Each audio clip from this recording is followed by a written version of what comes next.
Hi everyone, welcome back to my channel सपनों का महासागर। तो आज की वीडियो में हम बात करने वाले हैं कि शिवजी पर दूध क्यों चढ़ाया जाता है, क्यों दूध को इतना महत्व दिया जाता है शिवजी की पूजा में कि उन पे दूध चढ़ाए बिना, यानी कि आप जल में मिला के भी दूध चढ़ाते हैं, उसके बिना उनकी पूजा अधूरी मानी जाती है। तो आखिर क्या महत्व है और क्यों शिवजी पर दूध चढ़ाया जाता है। वहीं पर सावन के महीने में इसका महत्व 100 गुना हो जाता है। यदि आप सावन के महीने में सिर्फ दूध और जल ही शिवजी पर चढ़ा देते हैं तो मात्र इससे ही वे प्रसन्न होकर आपकी हर एक मनोकामना पूर्ण कर देते हैं। तो आज की वीडियो में हम जानेंगे कि शिवजी पर आखिर दूध चढ़ाया क्यों जाता है और सावन महीने में तो इतना अधिक क्यों इसका महत्व माना जाता है। तो देखिए, हम बात करने वाले हैं, लेकिन उससे पहले मैं आपको बताना चाहूँगी कि सावन का महीना कब से शुरू होने वाला है और कैसे आपको विधि विधान से पूजा अर्चना करनी है। उसके लिए मेरे चैनल पे वीडियो आ गई है और अपने भक्तों को शिवजी सावन महीने में कैसे संकेत देते हैं अपने उनके पास होने का, उनके घर में होने का, उनकी दिव्य शक्ति का होने का, कैसे वो संकेत अपने भक्तों को देते हैं, इसके ऊपर भी वीडियो आ गई है। तो आपको एंड स्क्रीन दोनों वीडियो मिल जाएगी। तो आज की वीडियो हम शुरू करते हैं। तो बहुत पुराने समय की बात है, जब कि समुद्र मंथन किया गया था देवताओं द्वारा और राक्षसों द्वारा। देखिए, समुद्र मंथन उस टाइम पे अनिवार्य हो गया था, इसलिए सभी को मिलके उस समुद्र मंथन करना पड़ा था। इसके ऊपर काफ़ी कथाएं प्रचलित है, लेकिन हम इस टॉपिक पे बात नहीं करेंगे कि समुद्र मंथन आखिर हुआ क्यों था, लेकिन हम इस टॉपिक पे ज़रूर बात करेंगे कि आखिर उसके बाद क्या हुआ। देखिए, जब समुद्र मंथन हुआ तो राक्षस और देवताओं साथ आकर इस काम को किया। साथ में ही वासुकी ने अपने आप को एक रस्से की तरह अपने आप को सौंप दिया कि जिससे कि समुद्र मंथन का कार्य पूरा हो सके और पर्वत के चारों ओर लिपट गए। वहीं पे शेषनाग ने उस पर्वत को अपनी पीठ पर धारण किया जिससे कि समुद्र मंथन का कार्य हो सके। लेकिन विपत्ति जब आई, जब उस समुद्र मंथन से हलाहल बाहर आया, यानी कि ऐसा विष जिससे कि पूरे ब्रह्मांड और सृष्टि का विनाश हो सकता था। तो इस विपत्ति के समय में जब वो हलाहल बाहर आया तो उसको देवों के देव महादेव ने अपने कंठ में धारण किया। जब उन्होंने उस हलाहल को पिया तो माता पार्वती ने उस विष को उनके शरीर में नहीं जाने दिया और उनके कंठ में ही रोक दिया, जिसकी वजह से आज भी उनका कंठ नीला है।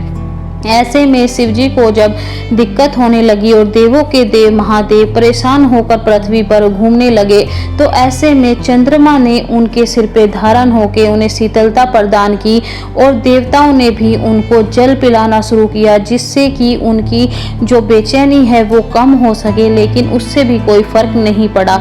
ऐसे में हर किसी ने उनको दूध पिलाना शुरू कर दिया, जिससे कि उनकी बेचैनी को राहत मिली और वो ठीक हो गए। तो तभी से ये प्रथा प्रचलित है शिवजी पर दूध चढ़ाने की। आप समझ सकते हैं अब दूध का शिवजी पे चढ़ाने का कितना बड़ा महत्व है, और वहीं से ही शिवजी का नाम देवों के देव महादेव पड़ गया।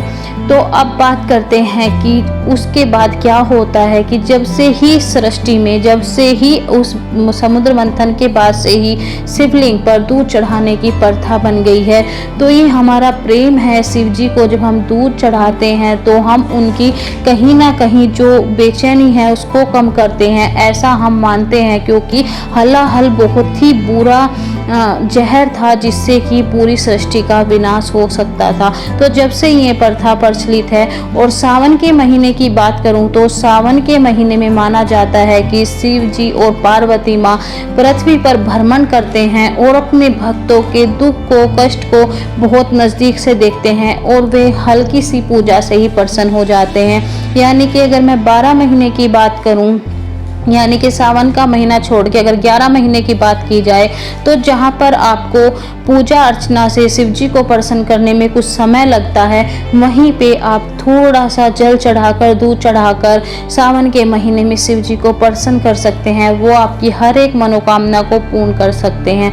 तो इसलिए शिवजी का सावन के महीने में शिवजी पर, शिवलिंग पर दूध चढ़ाने का महत्व और अधिक हो जाता है। देखिए, अब बात करते हैं कि इसके ऊपर काफ़ी काफ़ी समय से क्या पहले से ही सवाल उठते आए हैं कि शिवलिंग पे इतना दूध चढ़ा दिया जाता है कि गरीबों को भी बांट सकते हैं, और ऐसे में बर्बादी फैला रखी है दूध की, क्योंकि सारा दूध चढ़ा देते हैं शिव जी पर, क्योंकि शिव जी पर भक्तों की संख्या, शिव भक्तों की संख्या बहुत अधिक है और हर एक शिव भक्त सावन के महीने में शिव जी पर दूध जरूर चढ़ाता है। तो ऐसे में बहुत ज़्यादा दूध चढ़ता है, जिसकी वजह से कि हमेशा ही ये सवाल बना रहता है कि आखिर इतना दूध बर्बाद क्यों किया जाता है। ये दूध शिव जी पर ना चढ़ाकर किसी गरीब को बांट देना चाहिए, किसी जीव को पिला देना चाहिए। तो चलिए बात करते हैं कि आखिर ऐसा करने के पीछे भी क्या वजह है। अगर मैं साइंटिफिक वे में बात करूं तो देखिए, सावन के महीने में हर तरह का कीट उत्पन्न होता है, हर तरह के छोटे मोटे कीड़े मकोड़े उत्पन्न होते हैं, जिसकी वजह से कि वो घास पे बैठते हैं और उसी घास को हमारे जीव जंतु खाते हैं, यानी कि हमारे गाय भैंस उसी घास को खाती हैं।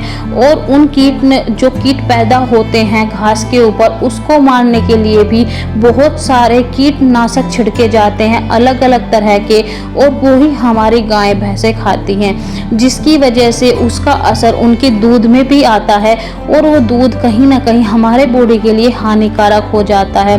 तो अगर आप उस दूध को ना पी के शिव जी पे चढ़ाते हैं तो भी आपका कोई नुकसान नहीं है, क्योंकि बरसात में दूध पीना स्वास्थ्य के लिए अच्छा नहीं होता है। अगर आप चाहते हैं कि उस दूध को शिवलिंग पे ना चढ़ा के कुत्ते बिल्ली या किसी और जीव को पिला दिया जाए, तो आपको ये भी समझना चाहिए कि जीव सब एक तरह ही हैं, अगर वो भी दूध पिएंगे तो वो उनके लिए भी अच्छा नहीं होगा। तो ऐसे में वो आपकी इच्छा है कि आप शिव जी पर दूध चढ़ाते हैं तो कितना चढ़ाते हैं और क्या आपकी मान्यता है। लेकिन मैं यही कहूँगी कि वो देवों के देव महादेव हैं, सब कुछ उनसे है, सारी सृष्टि उनसे है, सब कुछ उन्हीं में समाहित होता है, सब कुछ उन्हीं से उत्पन्न होता है। तो अगर हम अपनी कमाई का कुछ हिस्सा सिर्फ दूध के रूप में अगर उन पर चढ़ा देते हैं तो इसमें कुछ भी वेस्टेज नहीं है, क्योंकि हर एक त्योहार में कुछ ना कुछ लगता है, लेकिन हिंदू धर्म को अलग से ही हमेशा टारगेट किया जाता है। तो आपकी इस बारे में क्या राय है कमेंट बॉक्स में ज़रूर लिखें, और आप शिवलिंग पे दूध चढ़ाने जाएंगे या नहीं सावन महीने में, ये भी ज़रूर बताएं। तो वीडियो अगर पसंद आई है तो लाइक ज़रूर करें और मेरे चैनल को सब्सक्राइब करना ना भूलें, बेल आइकन को हिट करें ताकि टाइम पे आपको हर एक वीडियो की नोटिफिकेशन मिलती रहे। तो मिलते हैं बेहतरीन टॉपिक के साथ आने वाले वीडियो में। Bye bye.